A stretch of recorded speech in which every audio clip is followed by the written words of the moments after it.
जी ये देखिए, ये साड़ी आप बेफिक्र होकर लेकर जाइए। इसके रंग की, इसके कपड़े की गारंटी मैं देता हूं आपको। देखिए इसमें दूसरा कलर भी है।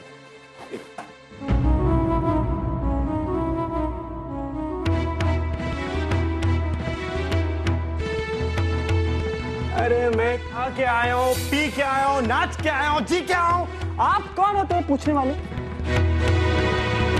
कल रात के लिए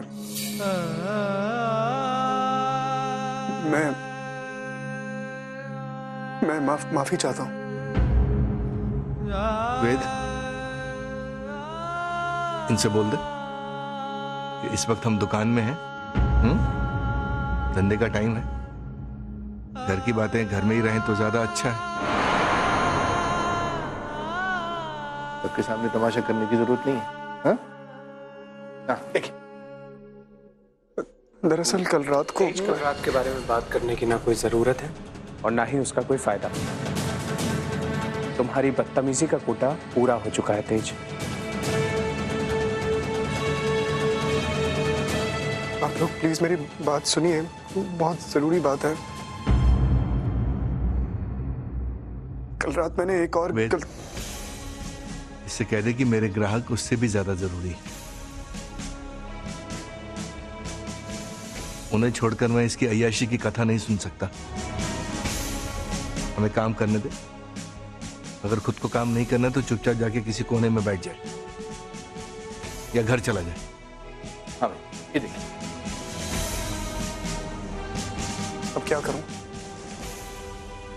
कैसे समझाऊं इन्हें? ये दोनों तो मेरी बात सुनने को ही तैयार नहीं है। अब कोई और रास्ता नहीं है पैसे लौटाने का। मुझे खुद ही चेक काट के देना पड़ेगा। जो गलती तुमने की है वो माफ नहीं की जा सकती। वैसे तो इस गलती के लिए मुझे तुम्हें स्कूल से रेस्टिकेट कर देना चाहिए, पर ऐसा नहीं करूंगी क्योंकि तुम्हारी भाभी ने यहां आकर सच्चाई बताई है and we respect her honest. Thank you Nitika भाभी। लेकिन इसका मतलब ये नहीं कि तुम्हें सजा नहीं मिलेगी।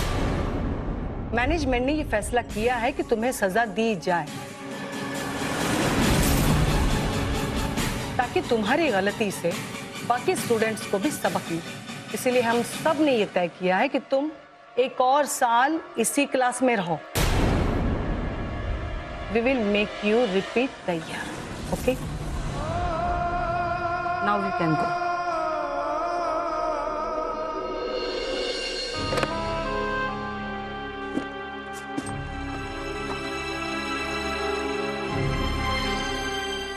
क्या ढूंढ रहे? चेकबुक ढूंढ रहा हूं मैं। है नहीं यहाँ पे। कहाँ है? वेद, इससे कह दे कि चेकबुक मेरे पास है और मेरे पास ही रहेंगी जब तक पिताजी नहीं आ जाते। तब तक 1 रुपया भी फालतू का खर्च करने नहीं दूंगा। चल बेटा, खाना लगा। चल फटाफट।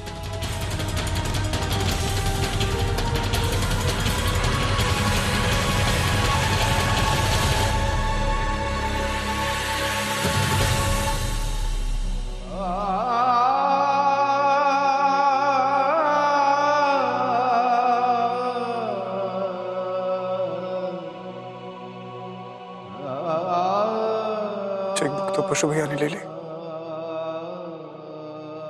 अब क्या करूं मैं? नितिन को उसके पैसे वापस कैसे करूं? क्या 1 साल रिपीट करना पड़ेगा? हाँ, और वो भी नितिका भाभी की गलती की वजह से।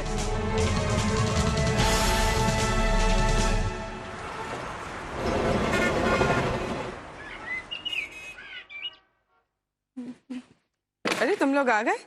मैं खाना लगाती हूँ। नहीं भाभी, मन नहीं है मेरा। मेरा भी मन नहीं है कुछ। क्यों? क्यों मन नहीं है?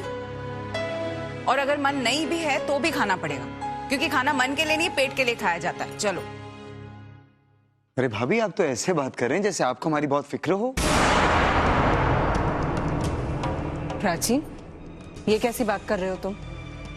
और नहीं तो क्या भाभी, पता नहीं नितिका भाभी को मुझसे ऐसी क्या दुश्मनी है जो ये मेरी जिंदगी बर्बाद करने पे तुली हुई है। अरे ये तू क्या बक रहा है? दादाजी, आपको नहीं पता नितिका भाभी ने क्या किया है। क्या किया? इन्होंने मेरे टीचर के पास जाके सारी सच्चाई बता दी कि मेरा हाथ टूटा हुआ नहीं है।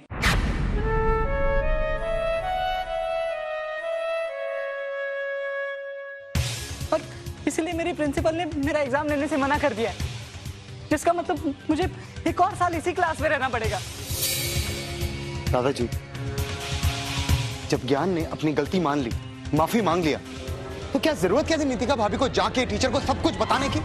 एक मिनट। मैं मानती हूं कि मैं ज्ञान की टीचर के पास गई थी, लेकिन ये सब ज्ञान की गलती मानने से पहले की बात है। नितिका, गलती तो तुमसे हुई है, इसीलिए प्रिंसिपल से बात भी तुम ही करोगी। नहीं भाभी, मैं किसी से बात नहीं करूंगी। अरे, जितनी चिंता हमें ज्ञान की है, उतनी ही चिंता उसके स्कूल वालों को भी है। उन्होंने जो भी कदम उठाया है उसकी भलाई के लिए उठाया है। इन्होंने तो फिर भी इस साल के एग्जाम्स लेने से मना किया है। कोई और स्कूल होता ना तो स्कूल से बाहर ही कर देता। चाहे कोई कुछ भी कहे, लेकिन मैं अपने भाई का एक साल बर्बाद होने नहीं दूंगा, बस। अच्छा, तो क्या करोगे तुम? कोई हर चीज का एक ही सॉल्यूशन होता है, पैसा। मैं ज्ञान के टीचर और प्रिंसिपल को पैसा ऑफर करूंगा, कैश गिफ्ट जो भी वो चाहे सब दूंगा। मतलब रिश्वत? जी दादाजी। तेरा दिमाग तो ठीक है? गुरु समान होते हैं टीचर, उनको रिश्वत देने की बात तुम सोच भी कैसे सकते हो? मैं क्या करूं दादाजी, और कोई चारा ही नहीं बचा तो। और कोई चारा हो या ना हो, मैं इस मामले में तुम लोगों का साथ बिल्कुल नहीं दूंगी।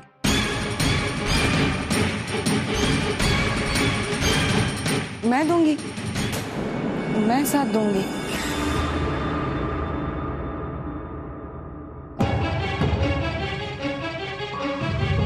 बोलो, कितने पैसे चाहिए? अगर उन पैसे से एक टीचर को खरीदा जा सकता है और ज्ञान का एक पूरा साल बर्बाद होने से बचाया जा सकता है, तो उसके लिए पैसे मैं दूंगी।